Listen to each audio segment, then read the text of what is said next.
നമുക്ക് ഇത് കരിയറാണ്. As an actor this is my career. അല്ലാതെ എനിക്കൊരു പേഴ്സണൽ ലൈഫുണ്ട്. അത്ര എനിക്കിവിടെ പറയാനുള്ളത്. എല്ലാവർക്കും പേഴ്സണൽ ലൈഫിൽ ഞാൻ എന്ത് ചെയ്യുന്നു, അവിടെ എന്താണ് എന്നെ ഇൻസ്പയർ ചെയ്യുന്നത് എന്നുള്ളത് എല്ലായിടത്തും വിവരിക്കേണ്ട ഒരു ആവശ്യകത ഇല്ലെന്ന് തോന്നുന്നു. മാത്രമല്ല നിങ്ങൾക്ക് എല്ലാവർക്കും നിങ്ങളുടെ കോളേജ് വിട്ട് ഇറങ്ങി കഴിഞ്ഞ് കഴിഞ്ഞാൽ ജോലിയും തിരക്കും ജോലി കാര്യങ്ങളൊക്കെ മാത്രമായിട്ടുള്ളൊരു ലോകത്തേക്ക് നിങ്ങൾ പോകും. അപ്പോഴും നിങ്ങൾക്ക് എല്ലാവർക്കും എൻജോയ് ചെയ്യാനായിട്ട് ഒരു പേഴ്സണൽ ലൈഫ് എല്ലാവരും അതിന് സമയം കണ്ടെത്തണം. സൗഹൃദങ്ങളും എന്താ പറയുക ട്രാവലും എക്സ്പീരിയൻസസും എല്ലാം കൂടി ചേർന്നതാണ് ജീവിതം. കരിയർ കൊണ്ട് മാത്രം നമുക്ക് എന്താ പറയുക ജീവിതം മുന്നോട്ട് നയിക്കുന്നതിൽ അർത്ഥമില്ല. എല്ലാ ഘടകങ്ങളും വേണം, അല്ല എല്ലാ ചേരുവകളും വേണം, എന്നാലല്ലേ ജീവിതം ആസ്വദിക്കാൻ പറ്റുള്ളൂ. ആ ജീവിതത്തിൻ്റെ ഒരു എന്താ റിഫ്ലക്ഷനാണ് എപ്പോഴും സിനിമ. അപ്പം അതിലും കൂടെ വിശ്വസിക്കുന്ന വ്യക്തിയാണ്.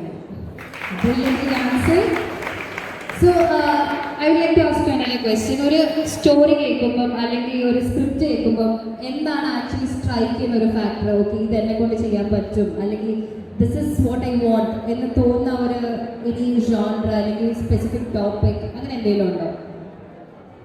ഉണ്ട്, പക്ഷെ ഇതിലൊക്കെ ഉപരിയായിട്ട് എനിക്ക് തോന്നുന്നു it's always a gut feel. So trust your gut. Trust your gut, not just in സ്ക്രിപ്റ്റിംഗ് അല്ലേ?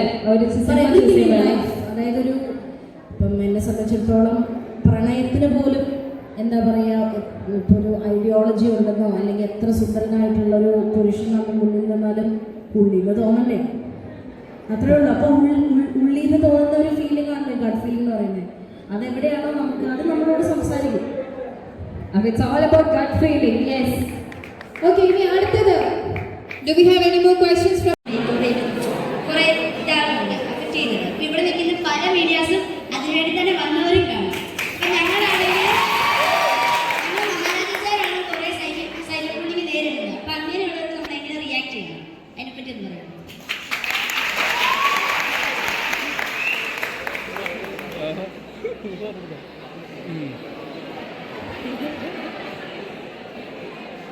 ചിരിച്ചു തള്ളേ.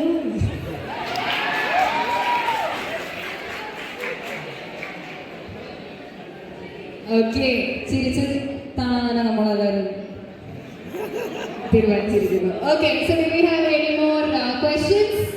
ഓഡിയൻസ് അവിടെയോ?